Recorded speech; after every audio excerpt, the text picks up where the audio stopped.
Vous allez découvrir les 10 années qui ont indéniablement impacté l'art moderne entre 1900 et 1910. Vous allez découvrir Derain, Manguin, Marquet, Vlaminck et bien sûr Matisse. Vous allez découvrir le fauvisme. C'est une période à laquelle il ne se passe rien. 50 ans auparavant, la photo a fait son apparition et commence à se faire une place dans le monde de l'art, mais n'a aucune influence sur le courant artistique qui va agiter ce début de XXe siècle. Nous sommes 10 ans avant la Grande Guerre. C'est la belle époque, mais personne ne le sait encore. La paix fait rage et favorise le progrès technique et économique, surtout en France.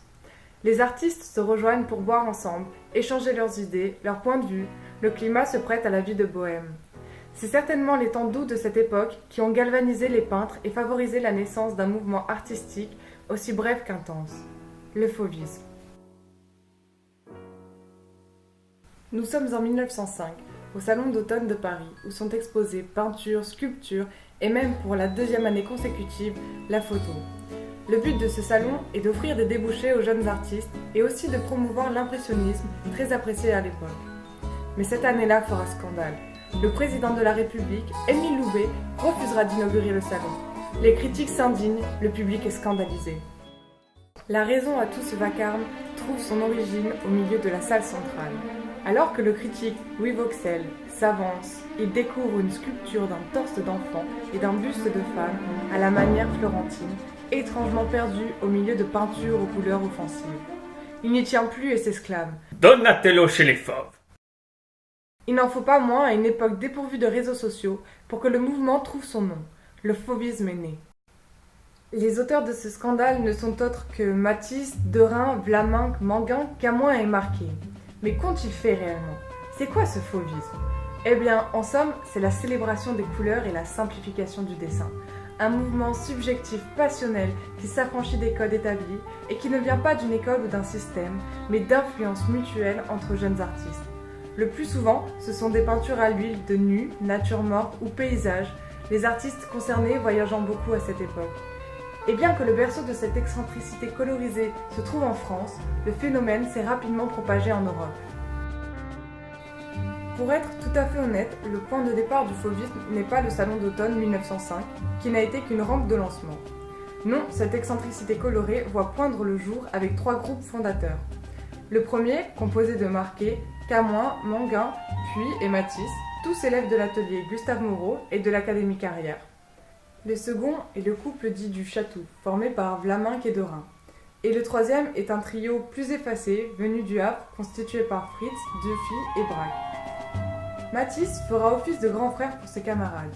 Quand il expose pour la première fois en 1896 au Salon des 100, ses camarades font leur premier pas dans la peinture.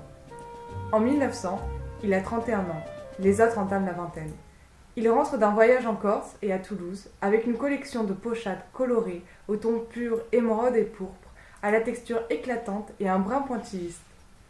De ce fait, inconsciemment, Matisse se fait le noyau du volcan fauve. Il remonte à Paris dans le but de perfectionner son art en s'inscrivant dans une petite académie. Il y rencontre Puy et Derain qui l'influencent immédiatement. Camoin, Marquet et Manguin, qu'il connaissait d'avant son voyage, le suivent plus discrètement.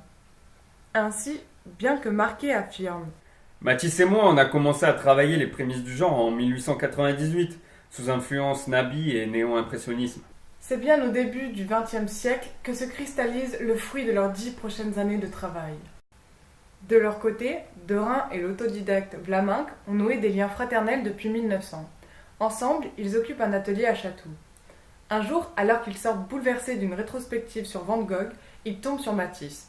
De cette manière, Vlaminck fait connaissance avec Matisse, qui très régulièrement leur rendra visite dans leur atelier, conférant à Chatou la renommée qui lui est faite aujourd'hui. En parallèle, par l'intermédiaire des connaissances entre artistes, peintres ou non, par exportation de marchands d'art et de collectionneurs vers l'étranger, et par la renommée même du mouvement dans la presse, c'est l'Europe qui est influencée.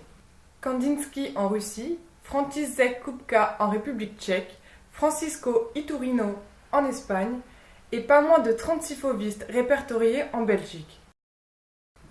En étant attentif, on se rend compte que c'est Matisse qui a contaminé tous les autres, bien que Vlaminck revendiquera son rôle d'initiateur de cette nouvelle vague colorée.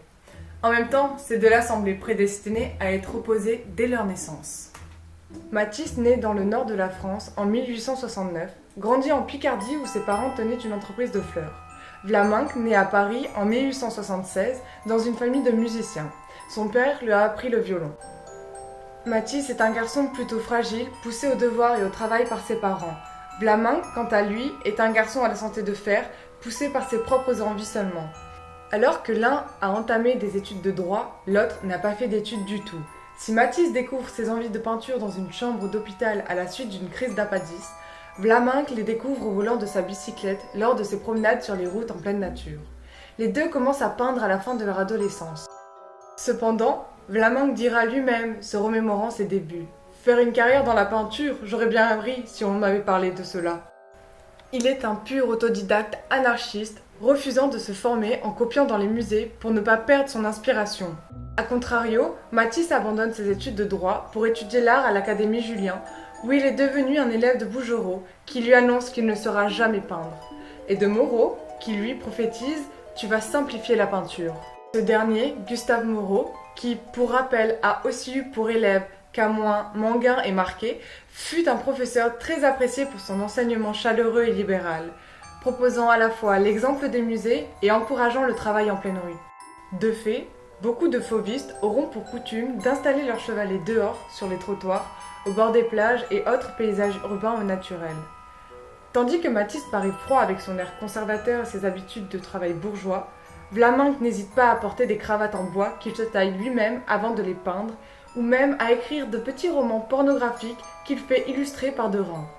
Si Matisse est plutôt casanier, aimant vivre avec sa famille auprès de ses 3 enfants et de sa femme, Vlaminck aime sortir avec ses amis et peindre avec eux, bien qu'étant marié lui aussi et père de 3 filles.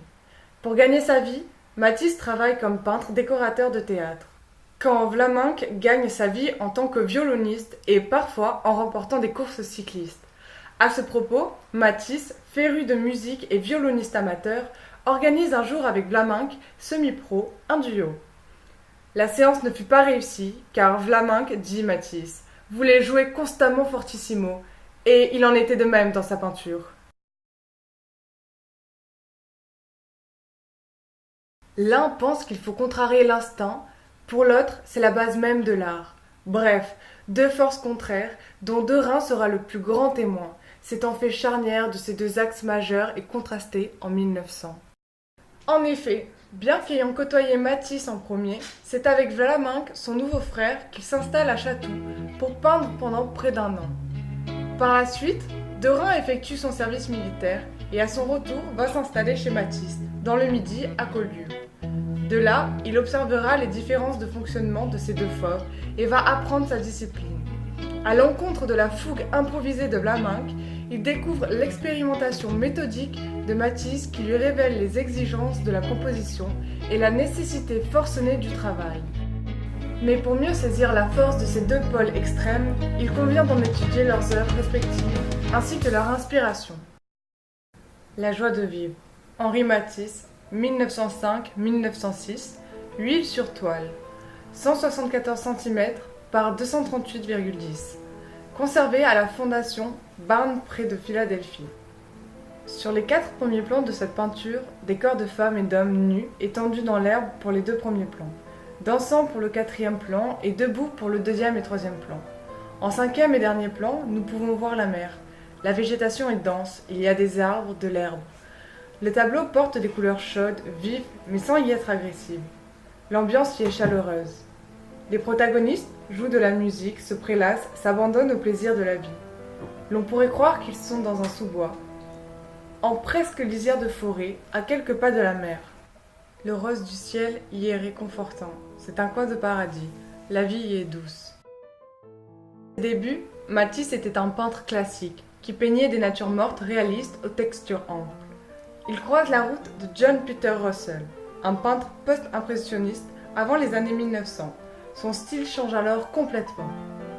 Il avouera qu'il a été son élève et que celui-ci lui a expliqué la théorie des couleurs. Il commence à s'intéresser à la peinture impressionniste. Dessin bâtonné, un brin pointilliste dans l'Olivier de 1898, qui rappelle les motifs de Van Gogh à Saint-Rémy. Ensuite, À Ajaccio, il peint une cinquantaine de toiles, dont Le Mur Rose, s'inspirant alors de Turner. En 1900, Matisse achète à Ambroise Vollard, un marchand d'art, Les Trois Baigneuses de Cézanne, peintre impressionniste qu'il se gardera même de vendre dans les moments difficiles de la guerre, déclarant « Cézanne est notre maître à tous ». En 1905, il part à la découverte de Collioure. Cette ville bordée par la mer et donnant sur les montagnes de Vigne devint à ce moment-là sa principale source d'inspiration. Ce qu'il a trouvé avec le fauvisme et avec la lumière du midi se réalise avec un tableau qui est déterminant pour l'œuvre de Matisse. C'est la joie de vivre. Ce qui compte avant tout pour Matisse, c'est l'émotion ressentie devant l'objet. Parce que la couleur est le véhicule privilégié de l'émotion. Matisse a fait de la couleur la pierre angulaire de son système. La danse et la musique font partie de ce que Matisse considère comme la joie de vivre. Et comme l'a si bien dit Marcelin Pleinet, critique d'art, à partir de la joie de vivre, toute l'œuvre de Matisse sort comme, vous savez, comme ces poupées russes, dont la plus grande contient la plus petite, elles semblent sortir les unes des autres. Toute l'œuvre de Matisse sort de ce tableau qui s'appelle la joie de vivre. Ainsi, la joie de vivre produit toute la série de la danse, tout comme le nu bleu de Brisca produit les nus bleus. La petite ronde se trouvant au centre va être reproduite. Considérant les deux grands panneaux de la danse faits autour de 1909, jusqu'à l'étrange farandole de 1938, un tableau dans un tableau. Derain, ayant collaboré avec lui, dira « C'est une nouvelle conception de la lumière qui consiste en la négation de l'ombre. Ici, les lumières sont très fortes, les ombres très claires. La palette est claire, variée dans ses intensités et ses nuances violets, vert et bleu pour les tons froids, orangé et rose pour les tons chauds. Il a d'abord lutté contre la tyrannie du divisionnisme, variante plus technique du pointillisme, comme on peut le voir sur l'esquisse. Il s'inspire de Gauguin. Les dernières œuvres de Collioure offrent un mélange de pointillisme et d'aplat qui définira l'essence du fauvisme, dont l'exemple le plus caractéristique est la Gitane de 1906. Alors oui, pour son histoire, j'aurais pu parler de la Dame au chapeau, portrait de sa femme qui a particulièrement fait scandale à ce fameux salon d'automne 1905, au point que des spectateurs voulurent en gratter la peinture avec leurs ongles. Un tableau que seuls Léo et Gertrude Stein, frères et sœurs, collectionneurs américains, qui se firent les promoteurs du fauvisme et les entremetteurs de deux légendes, voulurent acheter. Ils payèrent le prix fort. Mais la joie de vivre, de par son nom, m'a plus donné envie de m'y attarder. Pour sa chaleur, pour la paix et la sensualité qu'elle dégage.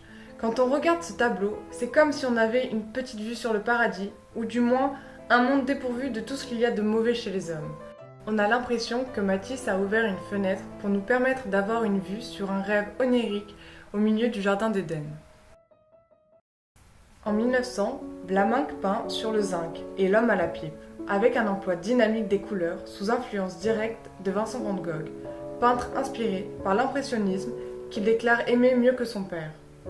Bien qu'il fuit les musées et toute influence, Sur le zinc rappelle l'esprit de certains travaux de Toulouse-Lautrec, comme ses portraits de prostituées, ainsi que les buveurs solitaires. Mais Vlaminck, très attaché à la nature, travaille très peu le portrait et peint surtout des paysages et quelques natures mortes. Et comme on peut le voir sur les jardins à Chatou, sa technique ignore les détails. Le paysage devient un prétexte pour exprimer ses humeurs par des couleurs agressives et des coups de pinceau provocants. Il expérimente la déconstruction en transformant le monde physique pour donner une impression de mouvement. Contrairement à Matisse, il refuse de faire des dessins préparatoires. Alors que la joie de vivre apaise, Les Jardins à Chatou est une œuvre violente. Teintée d'une certaine tristesse, malgré des couleurs criardes, on sent comme une colère dans ses coups de pinceau vifs. Il me semble y retrouver le caractère même du personnage qu'il était. Un anticonformiste, anarchiste, renfermant de douloureuses blessures, pressé de brûler la vie par les deux bouts. Ce qui me rappelle les mots de John Kerouac, qui me semblent faire sens ici. Parce que les seuls gens qui m'intéressent sont les démons, ceux qui ont la démence de vivre, la démence de discourir, la démence d'être sauvés, qui veulent jouir de tout en même temps, ceux qui ne savent pas bailler, ni sortir une banalité, mais qui brûlent comme le feu des chandelles romaines qui explosent à travers les étoiles. Ayant fait le choix de rester seul en région parisienne, son ami Derain étant parti dans le Midi, et revendiquant un art fondé sur l'instinct, il se persuade ainsi d'avoir créé le fauvisme. Néanmoins, il faut rendre à César ce qui est à César. Devant l'indéniable vérité, Matisse reste l'initiateur de ce mouvement aussi beau qu'éphémère.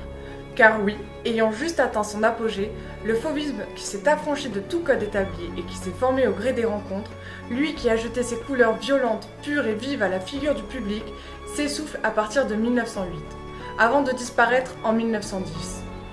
Aventure de jeunesse pour les uns, tremplin pour d'autres, le fauvisme marque un premier achèvement et le départ d'une orientation nouvelle pour certains. Désormais, Matisse va devoir faire face à un nouveau rival, un jeune toréador venu d'Espagne qui apporte avec lui un vent nouveau, nommé cubisme.